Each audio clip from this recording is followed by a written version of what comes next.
что такое заповедь блаженства? Это некоторый мотор, такой, как двигатель, понимаете, такой, который помогает человеку восходить ко Христу Богу. Если человек упал, он его поднимет. Если человек приуныл, жажда сия ко Господу, она поднимет. То есть именно жажда. Без нее христиане мертвецы обычные. Поэтому жажда ко Господу, она должна все расти и расти и расти.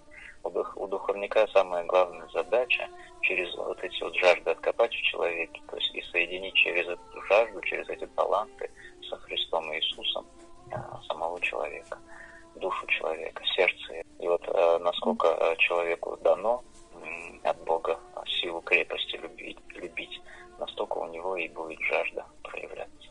Спаси Господи. Без жажды любви не может быть.